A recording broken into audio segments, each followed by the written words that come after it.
Sebelum munculnya kerajaan dan kekaisaran besar, sudah ada komunitas-komunitas yang mulai mengubah cara hidup manusia. Mereka membangun kota-kota besar, membentuk pemerintahan yang terorganisir, dan menggunakan tulisan untuk mencatat produk, pekerja, dan transaksi. Di antara yang pertama melakukan hal ini adalah orang-orang Sumeria. Orang-orang Sumeria hidup di bagian selatan Mesopotamia, sebuah wilayah kuno yang terletak di Irak saat ini.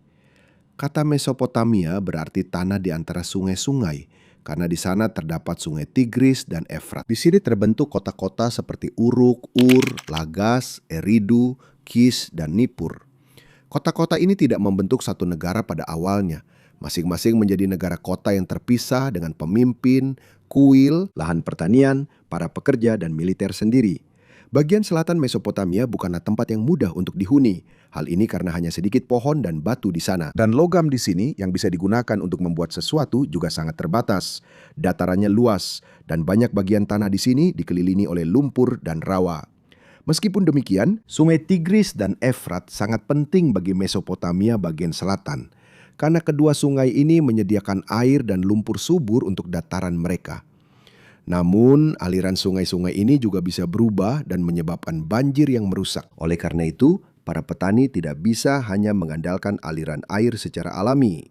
Karena hal ini, para penduduk di sini harus menggali kanal, membuat bendungan, dan mengendalikan aliran air menuju lahan pertanian mereka. Sistem ini disebut irigasi. Melalui sistem ini, air dapat dialirkan ke lahan-lahan yang jauh dari sungai itu sendiri. Sebenarnya semuanya tidak dimulai dengan kedatangan orang Sumeria. Ribuan tahun sebelum bahasa Sumeria muncul, sejak dulu sudah ada komunitas pertanian di bagian selatan Mesopotamia. Salah satu periode penting pertama adalah periode Ubaid yang dimulai sekitar milenium ke-6 sebelum Masehi. Pada masa ini, orang-orang membangun pemukiman permanen, menggunakan irigasi, membuat tembikar, dan membangun bangunan yang digunakan untuk keperluan keagamaan. Beberapa dari pemukiman ini terus berkembang dan menjadi kota-kota penting di masa-masa berikutnya. Setelah itu, periode Uruk berlangsung dari sekitar milenium ke-4 hingga awal milenium ke-3 sebelum Masehi. Di sini, populasi beberapa pemukiman tumbuh dengan cepat. Hal ini paling jelas terlihat di Uruk, yang menjadi salah satu kota terbesar dan terpenting di dunia kuno. Seiring pertumbuhan Uruk, semakin banyak pula aktivitas yang harus dikelola. Hasil panen harus dihitung dan makanan harus dibagi, pekerjaan harus diatur, serta produk-produk yang masuk dan keluar dari gudang harus dicatat. Karena itu, para pengelola menggunakan token kecil dan tanda untuk mewakili jumlah dan jenis produk. Seiring waktu, tanda-tanda ini berubah menjadi simbol yang diukir pada tablet tanah liat basah. Dari sistem pencatatan sederhana menjadi salah satu bentuk tulisan tertua yang dikenal, sekitar tahun 3200 sebelum Masehi. Pada masa ini, bahasa yang kita sebut Sumeria pertama kali muncul di tablet. Sumeria adalah bahasa isolat, artinya belum ditemukan kerabat pasti dengan keluarga bahasa lain yang dikenal. Karena bahasa mereka unik, sudah lama dipelajari dari mana asal orang Sumeria. Ada teori-teori lama yang mengatakan bahwa mereka mungkin datang dari wilayah lain. Namun, belum ada bukti arkeologis yang jelas yang menunjukkan adanya kedatangan mendadak atau pergantian besar-besaran pada populasi sebelumnya. Mungkin budaya Sumeria terbentuk secara bertahap dari perpaduan berbagai kelompok yang sudah lama tinggal di Mesopotamia Selatan. Mungkin juga ada orang-orang baru yang datang dan bergabung dengan komunitas yang sudah ada sebelumnya. Karena belum ada sistem penulisan pada tahap awal, tidak ada catatan tentang apa yang sebenarnya terjadi. Ada juga yang menyebutkan tempat kuno yang disebut Dilmun. Tempat ini biasanya dikaitkan dengan Bahrain dan daerah sekitarnya di Teluk Persia. Dilmun sangat penting pada masa itu karena menjadi pusat perdagangan antara Mesopotamia dan wilayah lain. Dalam cerita dan kepercayaan orang Sumeria, Dilmun juga digambarkan sebagai tempat yang bersih, tenang, dan makmur yang dekat dengan para dewa.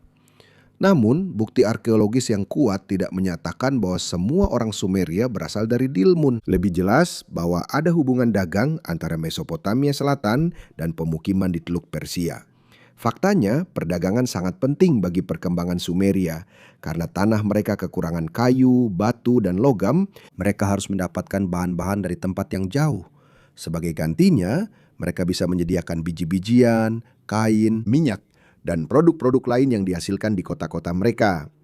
Namun sebelum perdagangan mereka berkembang, mereka harus memiliki cukup makanan terlebih dahulu.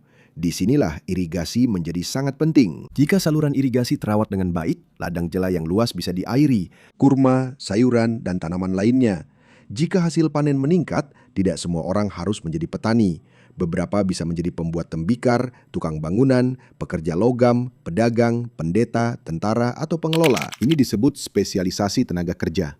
Artinya, orang-orang memiliki pekerjaan yang berbeda-beda. Karena ada petani lain yang memproduksi cukup makanan untuk seluruh komunitas. Seiring dengan pembagian kerja, muncul juga masyarakat yang lebih kompleks. Ada orang-orang yang bertanggung jawab atas gudang, saluran air, kuil, pekerja, dan perdagangan.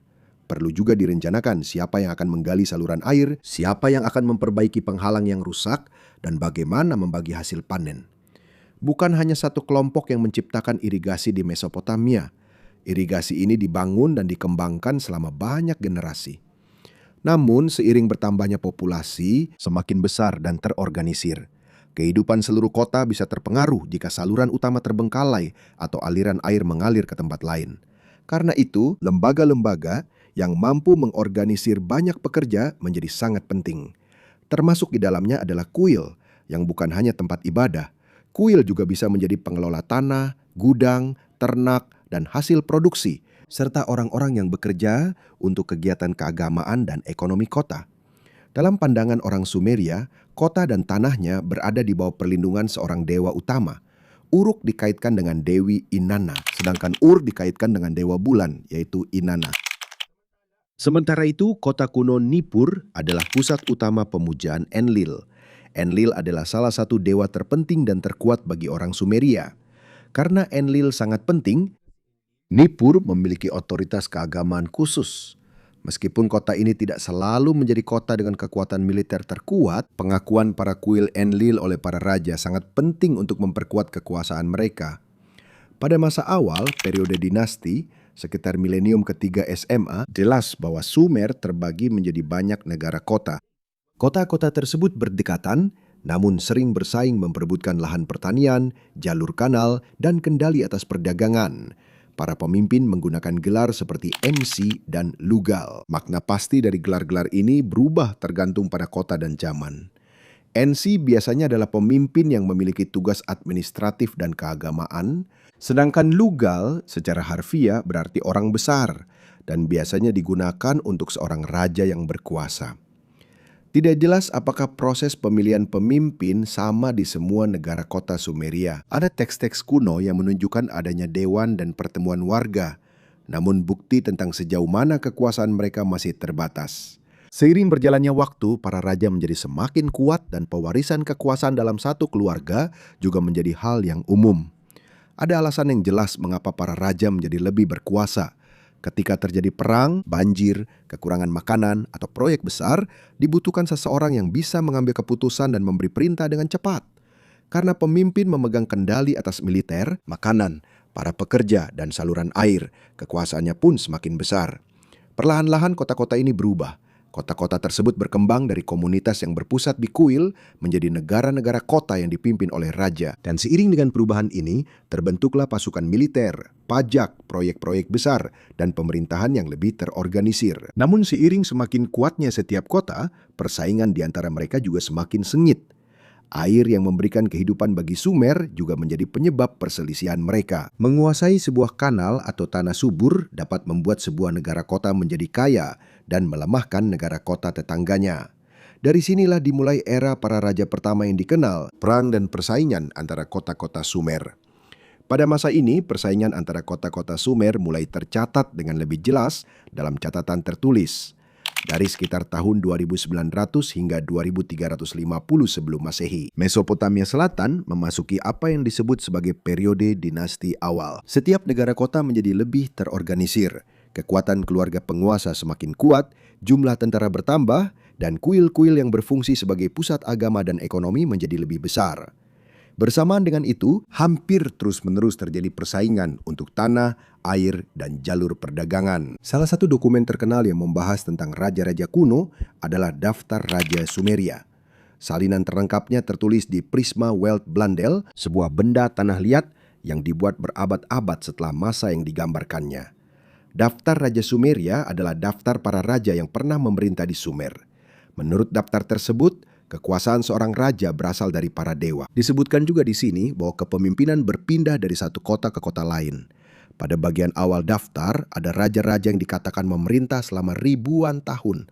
Sebenarnya, banyak raja yang memerintah secara bersamaan di kota-kota yang berbeda. Setiap kota memiliki dewa, hukum, kebiasaan, dan pemimpinnya sendiri. Salah satu kota terpenting pada masa itu adalah Kis. Karena kota ini sangat dihormati, ada raja-raja dari kota lain yang juga menggunakan gelar Raja Kis untuk menunjukkan kekuasaan mereka. Salah satu raja yang dikaitkan dengan Kis adalah Enme Baranggesi. Dia disebutkan dalam daftar raja dan ada juga tulisan kuno yang ditemukan dengan namanya. Jadi mungkin dia benar-benar pernah hidup. Putranya Aga disebutkan dalam sebuah cerita tentang pertempuran antara Kish dan Uruk. Sementara di Uruk, salah satu raja yang paling terkenal adalah Gilgamesh. Mungkin dia benar-benar pernah hidup. Namun, banyak cerita tentang dirinya sudah dicampur dengan legenda dan kepercayaan.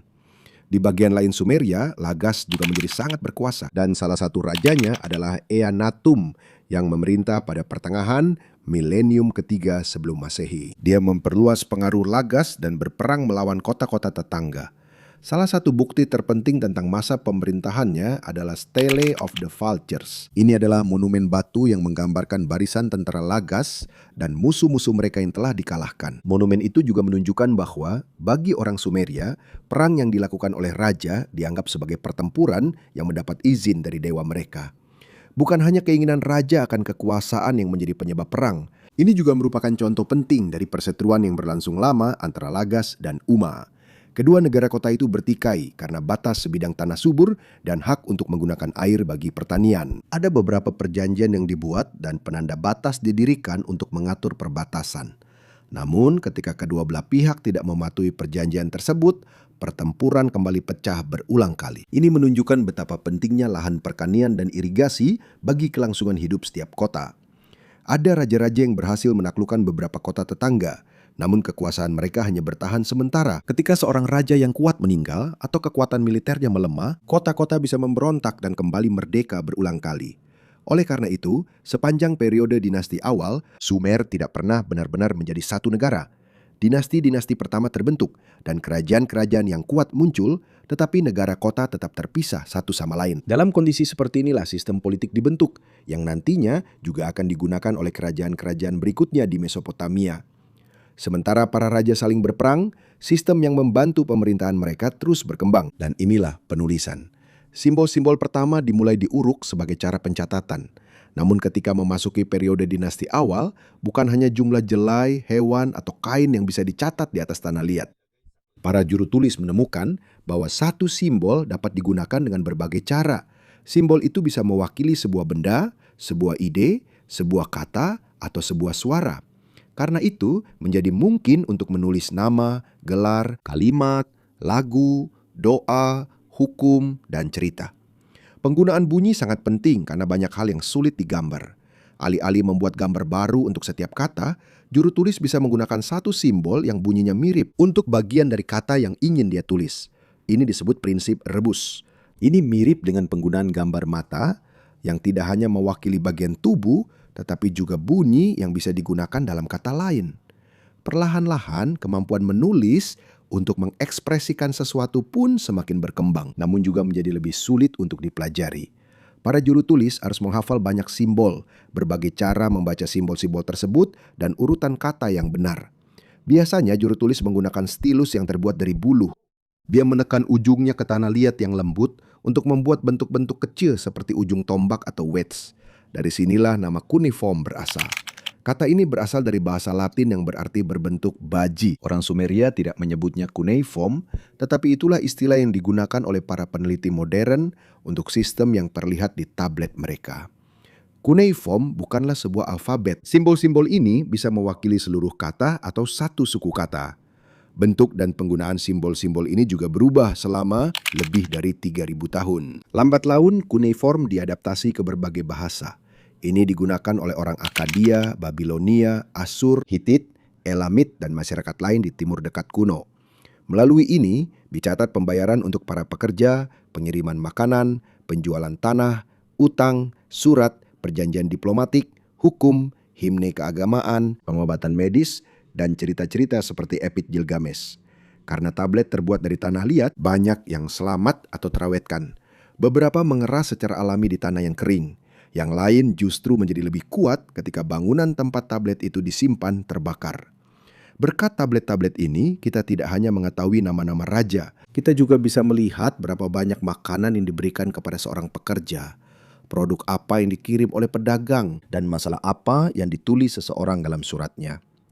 Menulis dimulai sebagai alat untuk administrasi, tetapi kemudian menjadi cara untuk mempertahankan suara dan pengalaman orang-orang yang hidup ribuan tahun yang lalu. Bukan hanya menulis yang berkembang di Sumeria, banyak teknologi penting digunakan dan disempurnakan di Mesopotamia Selatan.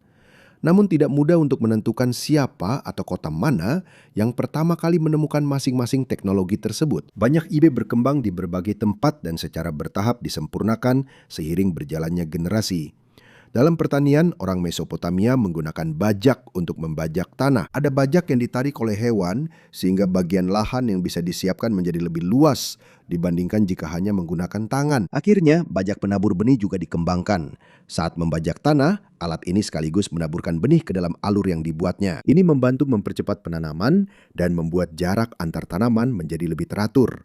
Roda juga penting, tetapi awalnya tidak langsung digunakan untuk kendaraan. Salah satu penggunaan paling awalnya adalah roda pembuat tembikar yang membantu membuat tembikar lebih rata dan lebih cepat. Pada saat memasuki milenium keempat sebelum Masehi, ada juga bukti adanya kendaraan beroda di Mesopotamia dan wilayah sekitarnya. Tidak dapat dipastikan bahwa hanya satu kelompok yang menemukan ini, karena bukti-bukti awal muncul hampir bersamaan di beberapa bagian Eurasia. Di Sumeria, gerobak digunakan untuk mengangkut barang dan dalam upacara. Ada juga kendaraan perang yang terlihat di Standard of Ur. Ini adalah artefak dari Royal Cemetery of Ur. Kendaraan-kendaraan ini kuat dan berat. Mereka memiliki 4 roda dan ditarik oleh hewan yang mirip keledai liar. Mereka belum seperti kereta ringan dan cepat dengan jari-jari roda yang muncul di abad-abad berikutnya. Dalam pembangunan gedung, orang Sumeria menjadi ahli dalam menggunakan batu bata dari lumpur. Mereka membentuk lumpur yang dicampur dengan tanaman dan mengeringkannya di bawah sinar matahari. Untuk bagian penting dari bangunan, batu bata juga bisa dibakar agar lebih kuat.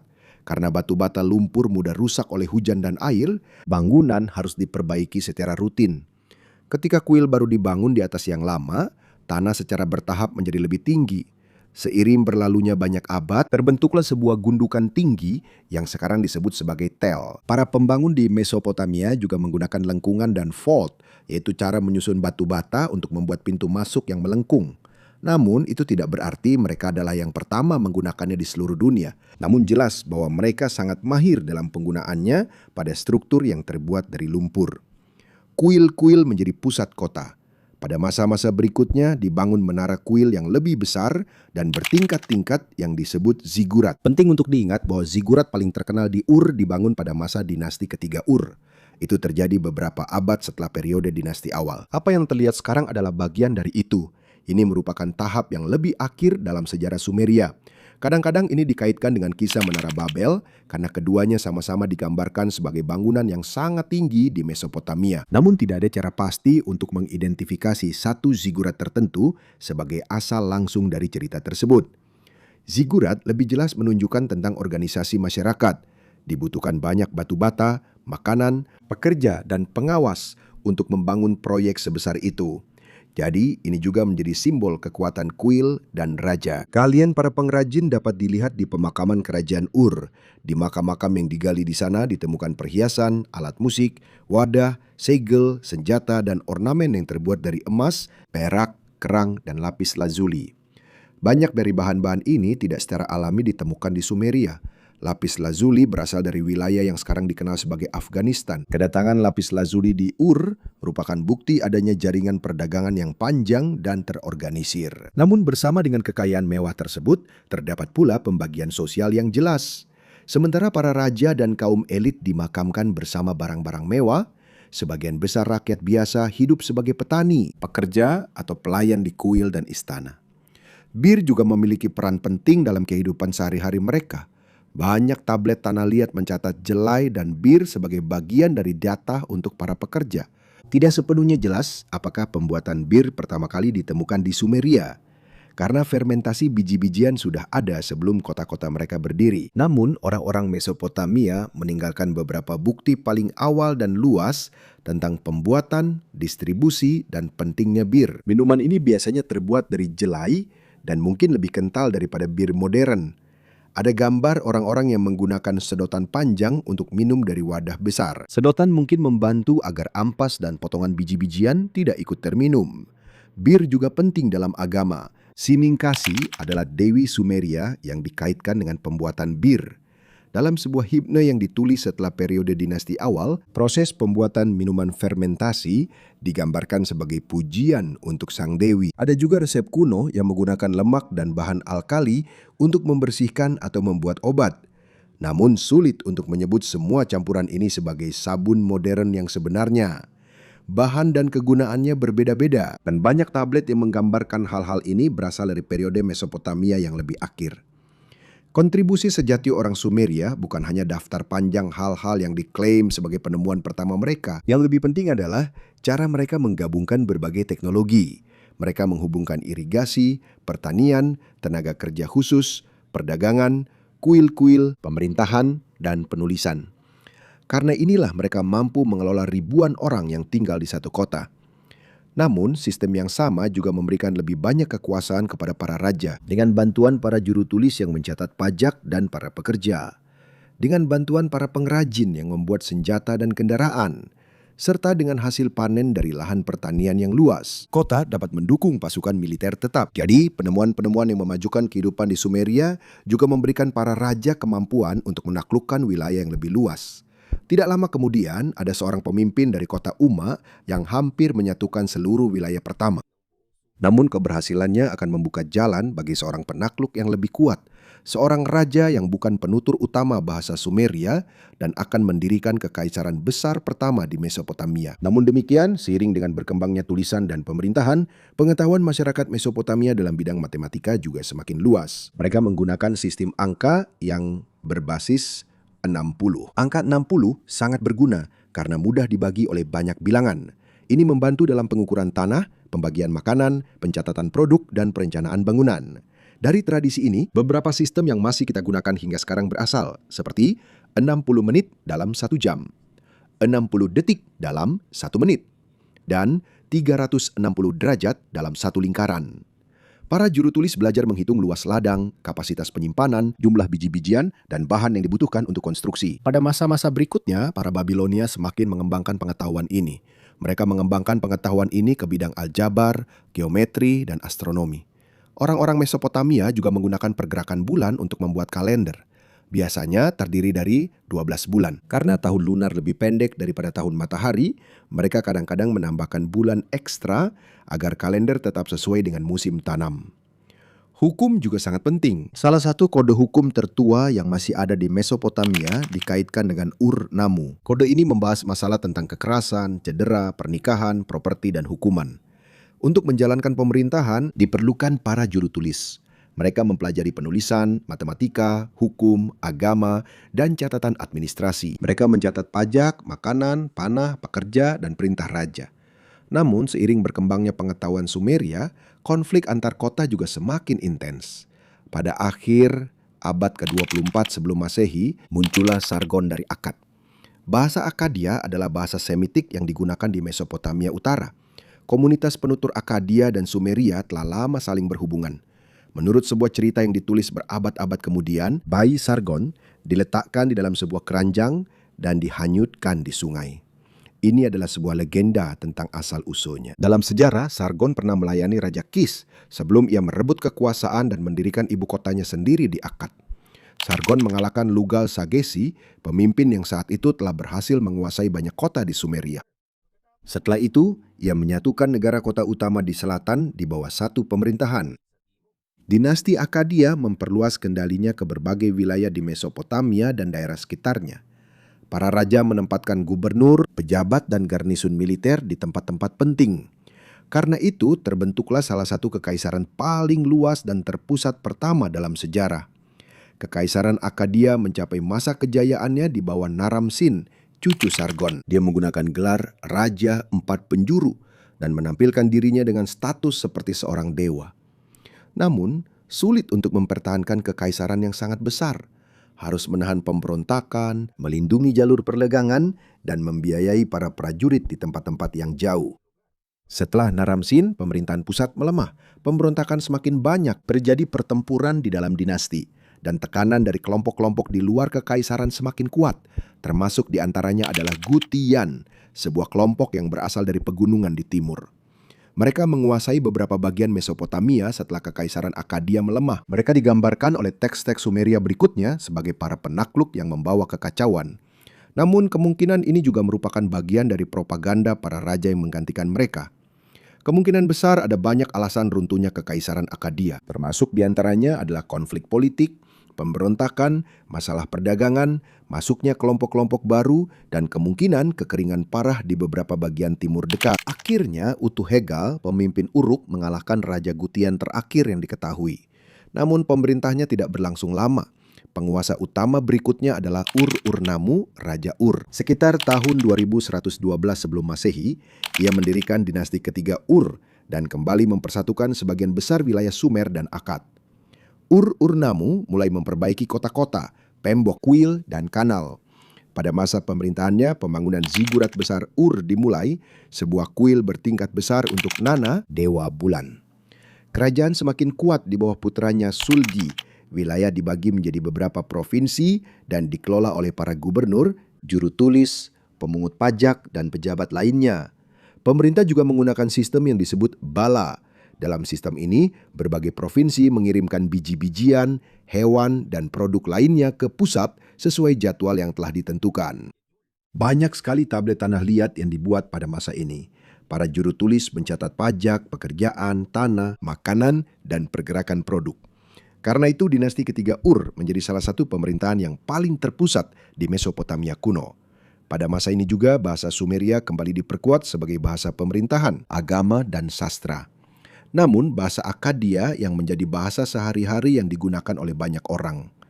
Seiring berkembangnya birokrasi, biaya kerajaan juga semakin besar. Dibutuhkan banyak makanan untuk para pejabat, pekerja, dan tentara. Ketika raja melemah, semakin sulit untuk mengendalikan provinsi-provinsi yang jauh. Ada juga masalah di bidang pertanian. Karena irigasi yang berlangsung lama, garam menumpuk di tanah. Ketika kadar garam tinggi, hasil panen menurun dan produksi makanan melemah. Bersamaan dengan itu, semakin banyak orang Amorit yang masuk dari barat. Dari timur, tekanan dari Elam juga semakin kuat. Elam adalah sebuah wilayah di bagian Iran saat ini. Pada masa raja terakhir Ibisin, beberapa kota memisahkan diri dan berhenti mengirimkan makanan serta pajak. Sekitar tahun 2004 sebelum Masehi, pasukan dari Elam dan sekutunya menyerang Ur. Ibisin ditangkap dan dinasti ketiga Ur runtuh. Ratapan untuk Ur menggambarkan kehancuran kota sebagai sebuah bencana besar. Cerita ini menggambarkan penghancuran kuil-kuil, kematian orang-orang dan para dewa yang meninggalkan kota mereka. Ini adalah gambaran religius dan sastra tentang tragedi besar yang dialami masyarakat. Setelah Ur runtuh, tidak pernah lagi terbentuk sebuah negara luas yang dipimpin oleh dinasti Sumeria sebagai penguasa utama. Mesopotamia terbagi menjadi kerajaan-kerajaan baru seperti Isin, Larsa, dan kemudian Babilonia. Bahasa Sumeria secara perlahan menghilang sebagai bahasa sehari-hari, namun tetap digunakan oleh para juru tulis di kuil, sekolah, sastra, dan upacara keagamaan selama berabad-abad. Orang Akkadia, Babilonia, dan Asyur mengambil serta mengembangkan banyak tradisi Sumeria. Mereka menggunakan tulisan kuniform, menerjemahkan cerita-cerita, menyembah beberapa dewa yang sama, dan melanjutkan pengetahuan dalam bidang matematika, astronomi, hukum, dan pemerintahan. Bangsa Sumeria tidak serta-merta menghilang dalam satu hari. Mereka secara perlahan berbaur dengan populasi lain di Mesopotamia, hingga akhirnya mereka tidak lagi mudah dikenali sebagai kelompok yang terpisah. Kekuasaan politik mereka berakhir, namun sistem-sistem yang mereka bantu bangun tetap berlanjut. Kota, penulisan, tulisan, pemerintahan yang terorganisir, perdagangan, hukum, dan pencatatan pengetahuan menjadi fondasi bagi banyak peradaban berikutnya. Jadi, warisan sejati bangsa Sumeria tidak hanya terlihat pada reruntuhan Ur dan Uruk. Ini juga terlihat pada gagasan bahwa kata-kata bisa ditulis, waktu bisa diukur, mengelola sebuah kota, dan mewariskan pengetahuan kepada orang-orang yang akan hidup ribuan tahun kemudian.